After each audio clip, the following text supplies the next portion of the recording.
부모는 자녀들에게 이렇게 해라 저렇게 해라 이건 하지 말아라 저건 하지 마라 하고 여러 가지 요구를 하죠. 자녀들은 부모의 요구를 되게 싫어합니다. 나이가 들수록 부모가 하는 말을 잔소리로 생각합니다. 그러나 어느 부모가 자식 잘못되기를 바라겠습니까? 내 자식을 아끼고 사랑하니까 내버려 두면 버림받은 자식이 되니까 잘 되기를 바라는 마음 때문에 간섭하고 잔소리를 하는 겁니다. 근데요, 부모의 간섭을 받고 자라는 자식이 잘 될까요? 아니면 부모의 불간섭을 받고 자라는 자식이 잘 될까요? 부모는 부모의 요구에 순종하는 자식을 더 많이 축복해 주기를 원해요. 그래서 하나님도 우리에게 그러한 똑같은 방식으로 우리에게 대하십니다. 하나님의 축복받는 가장 좋은 길이 무엇인 줄 아십니까? 하나님을 경외하는 것입니다. 하나님을 경외하는 자들에게 무조건 축복을 하십니다. 그렇다면 하나님 경외함이란 무엇인가? 첫 번째 하나님의 경외한다는 것은 악을 미워하는 것입니다. Fearing God is to hate evils. 잠언 8장 13절에 보면 여호와를 경외하는 것이 뭐냐? 악을 미워하는 것이다 라고 했어요. 하나님은 거룩 그 자체세요. 그러니까 거룩하지 않는 것을 알지 못하고 거룩하지 않는 걸 체험하실 수가 없어요. 그런데 보통 우리가 하나님은 모든 것을 다 하시는 전지전능 하나님이시다라고 얘기를 하잖아요.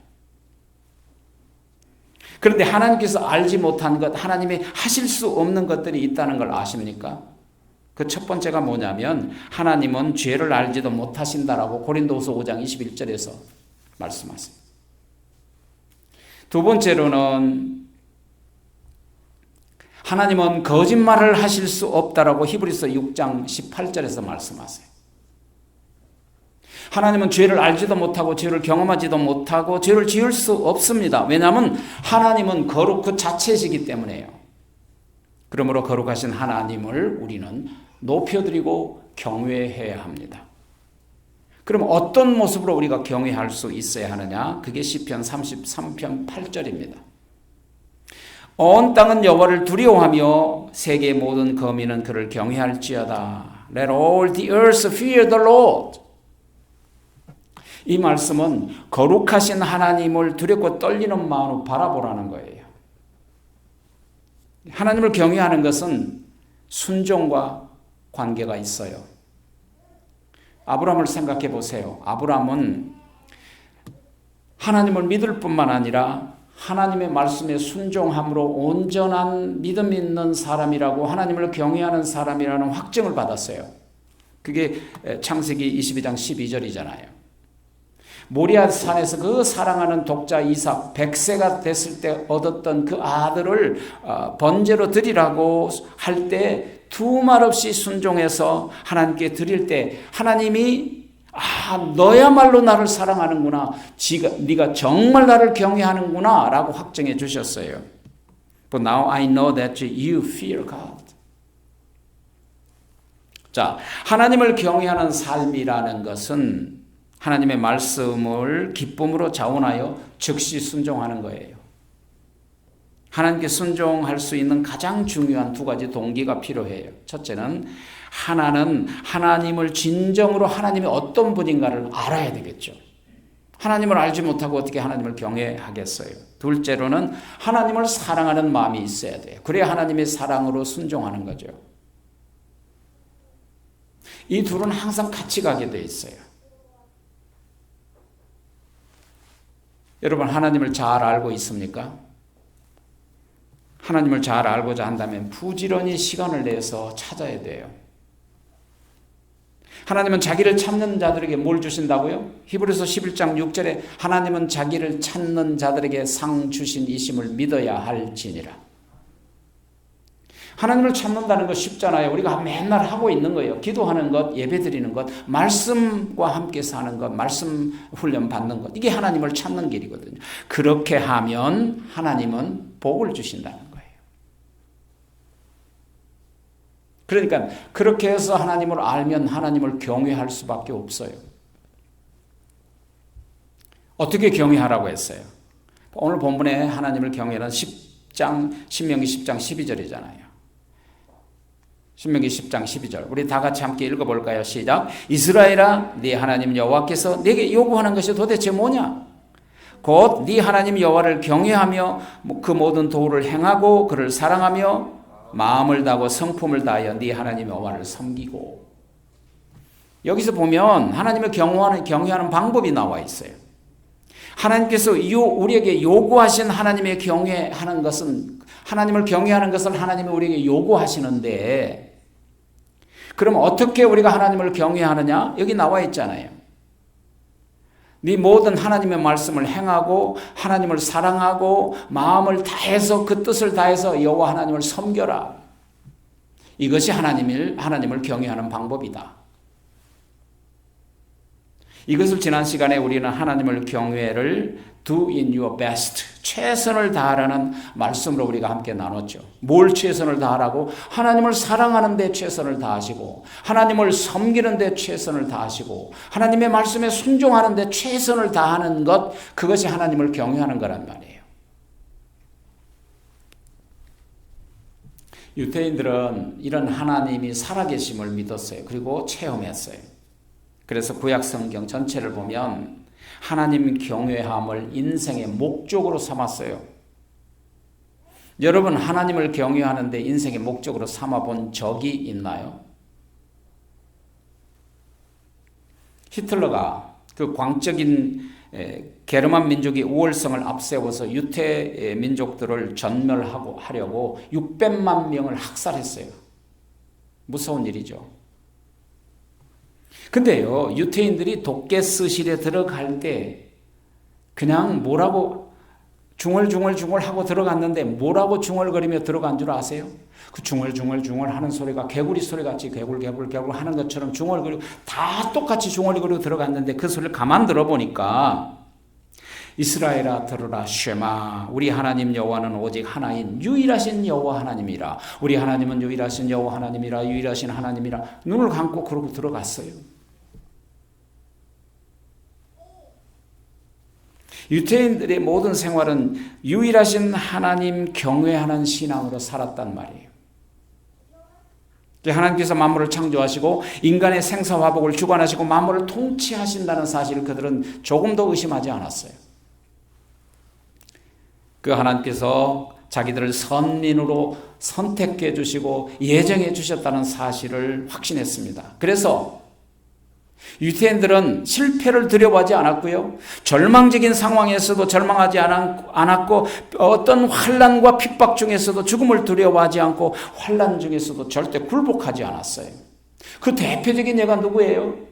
다니엘의 세 친구죠. 7배나 뜨거운 품불 속에 집어넣을 때 사드락과 메삭과 아벳느고가 절대 그들에게 굴복하지 않았어요. 죽을지라도.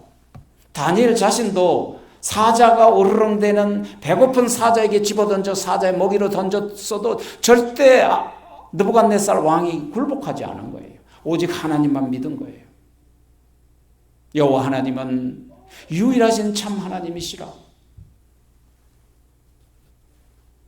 이런 사실은 사실 성경 전체, 구약 성경 전체에 나타나 있어요. 그들은 영원부터 존재하시는 하나님의 사랑은 죽음도 끊을 수 없다는 사실을 믿었어요. 하나님의 사랑은 죽음도 우리로부터 끊을 수가 없습니다. 그렇습니다.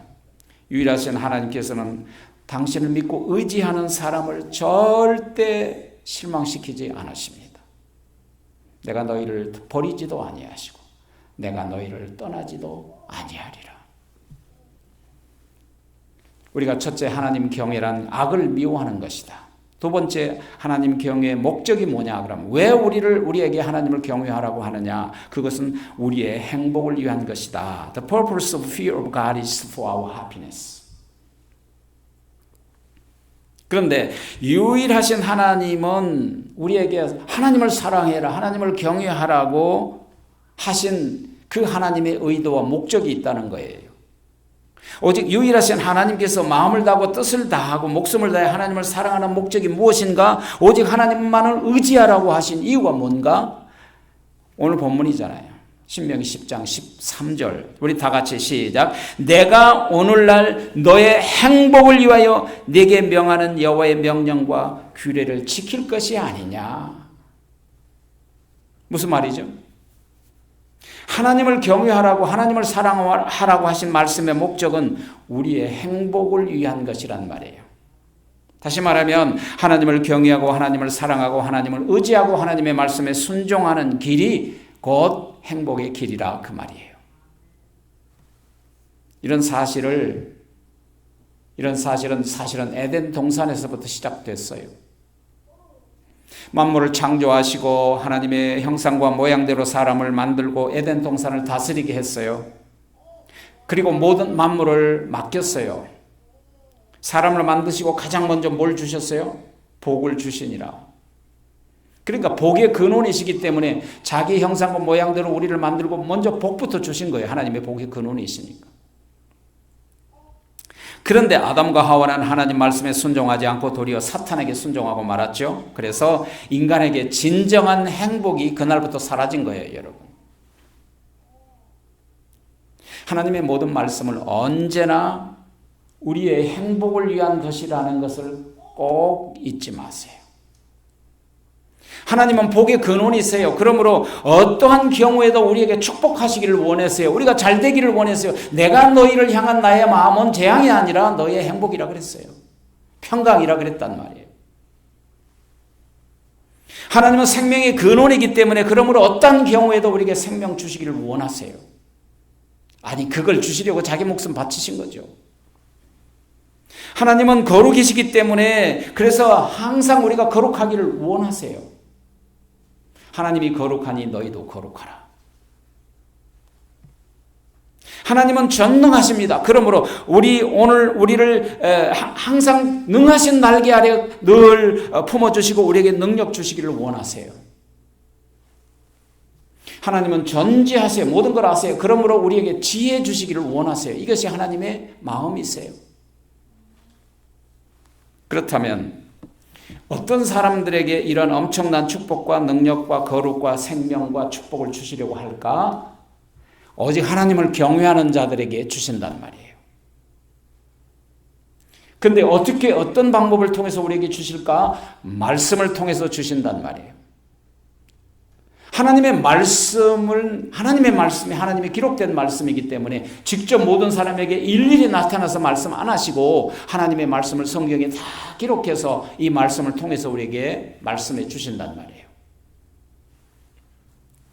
캘리포니아에 있는 미국의 목사님이 노아의 방주를 이렇게 조그맣게 만들어서 모형을 만들어서 성도들에게 보여줬어요. 그리고 실험을 하나 했어요. 큰 이게 넓은 유리 상자 위에다가 노아의 방주를 놓고 오른쪽으로 계속 스핀을 돌렸어요. 오른쪽으로 빙빙빙빙빙 돌려갔어요. 근데 처음에는 균형을 맞추지 못하고도 나중에는 뒤뚱거리다가 균형이 오른쪽으로 돌리니까 잘 맞아 들어가는 거예요.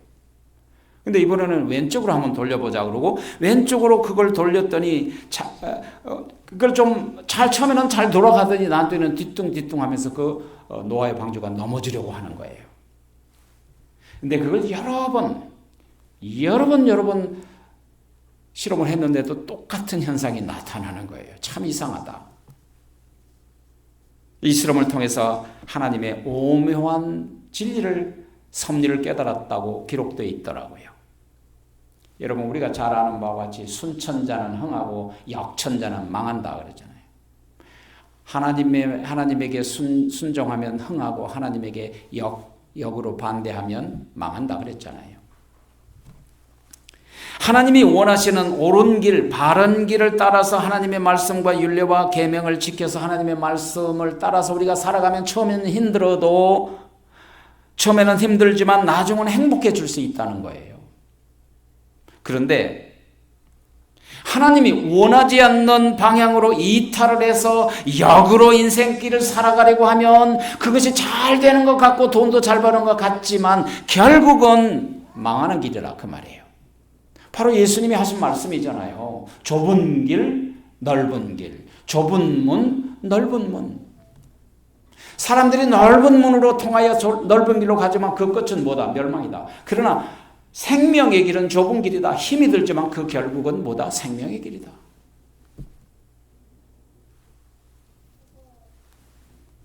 성경 전체가 그렇게 말씀하세요.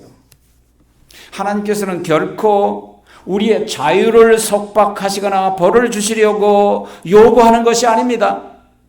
하나님을 경외하라고 하나님을 사랑하라고 우리에게 속박하시려고 하나님의 위신을 세우려고 우리에게 말씀하신 것이 아니라 도리어 우리에게 진정한 삶의 의미가 무엇이며 어떤 것이 복된 것인가 그 복을 제공해 주시려고 축복의 길을 우리에게 예배해 두시고 순종하라고 경외하라고 말씀하신다 그 말이에요.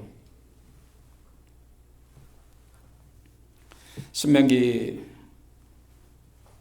5장 29절에 보면 다만 그들이 항상 이 같은 마음을 품어 여호와의 경외하고 사랑하는 마음을 품어 경외하며 내 모든 명령을 지켜 그들과 그 자손이 영원토록 복받기를 원한다 그랬잖아요. 여러분들이 하나님의 말씀에 순종하고 하나님을 사랑하고 하나님을 경외하는 살면 여러분만 복받는 것이 아니라 여러분의 후손도 복을 주시겠다는 약속이잖아요. 신명기 6장 3절에 보면 그렇잖아요. 6장 3절도 이스라엘아 듣고 삼가 그것을 행해라 지켜라. 그러면 조건적이잖아요. 하나님의 복은 네가 복을 받고 내 조상들의 하나님 여호와께서 내게 허락하심 같이 젖과 꿀이 흐르는 땅에서 네가 크게 번성하리라. 네가 여호와를 경외하고 사랑하면 이 땅에서도 번성할 뿐만 아니라 젖과 꿀이 흐르는 하늘나라까지 가서도 흥왕하고 축복된 삶까지 인도하시겠다는 거 아닌가요? 세 번째, 하나님의 경외는 뭐냐? 목을 곧게 하지 말라는 거예요. 목을 곧게 하지 않는 게 하나님 경외예요. Fear of God is not to stiffen your neck. 스티픈 넥이라는 건 못을 뻣뻣하게, 목이 뻣뻣한 사람이 스티픈 넥이라고 하는 거예요. 하나님을 알지 못한 우리를 하나님의 자녀로 선택해 주신 것은 얼마나 큰 은혜입니까? 얼마나 큰 은혜예요. 우리는 하나님을 알지 못했으나 하나님께서 우리를 먼저 아셨어요.